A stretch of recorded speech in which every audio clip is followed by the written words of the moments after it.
വെളുത്തുള്ളി ഇടുന്നു, ഇഞ്ചി ഇട്ട് കൊടുക്കാം, പച്ചമുളക് ഇട്ട് കൊടുക്കാം. അതിനുശേഷം കുറച്ച് പെരിഞ്ജീരകവും കൂടി ചേർത്ത് കൊടുക്കുന്നുണ്ട്. എന്നിട്ടിത് നന്നായിട്ട് മിക്സിയിലൊന്ന് അരച്ചെടുക്കുന്നു. ഇതിന് ശേഷം ചിക്കനിലേക്ക് കുറച്ച് ഉപ്പിട്ടു, മഞ്ഞളിട്ടു. ഇനി നമുക്ക് കുറച്ച് മുന്നേ അരച്ച് വെച്ചിട്ടുള്ള അരപ്പ് ഇതിലേക്ക് ചേർത്ത് കൊടുക്കാം. അതിനുശേഷം നമുക്ക് ഇത് നന്നായിട്ട് തിരുമ്മി ഈ ചിക്കനിലേക്ക് മസാലകളൊക്കെ പിടിക്കണം.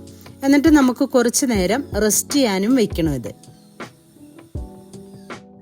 മാരിനേറ്റ് ചെയ്ത് വെച്ചിട്ടുള്ള ചിക്കൻ പീസ് നമുക്ക് തിളച്ച എണ്ണയിൽ ഓരോന്നായിട്ട് ഇട്ട് കൊടുക്കാം. എന്നിട്ട് ഇതൊക്കെ നമുക്ക് വറുത്ത് കോരിയെടുത്ത് മാറ്റി വയ്ക്കണം. അങ്ങനെ ഇതാ ചിക്കൻ പീസ് എല്ലാം വറുത്തെടുത്തിട്ടുണ്ട്. ഇനി നമുക്കിതിന് ഗ്രേവിക്ക് ആവശ്യമായ സവാള, ഇഞ്ചി തുടങ്ങിയ സാധനങ്ങൾ ഇട്ടൊന്ന് വഴറ്റിയെടുക്കാം. ഇനി ഇതിലേക്ക് തക്കാളി, ഒരു 3 തക്കാളി എടുത്തിട്ടുണ്ട്. അത് അരിഞ്ഞത് നന്നായിട്ട് വഴറ്റി കൊടുക്കുക. ഇനി ഇതിലേക്ക് കുറച്ച് പെപ്പർ ആഡ് ചെയ്യുന്നുണ്ട്.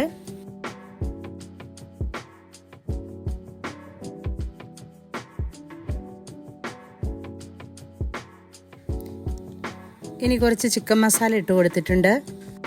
ഇനി മല്ലിപ്പൊടിയാണ് കുറച്ച് ഇട്ട് കൊടുത്തിട്ടുള്ളത്. അതിനുശേഷം കുറച്ച് ഗരം മസാലയും ചേർത്തു. ഇനി ഇവ എല്ലാം ചേർത്തതിന് ശേഷം നമുക്ക് നന്നായിട്ടൊന്ന് വഴറ്റിയെടുക്കണം.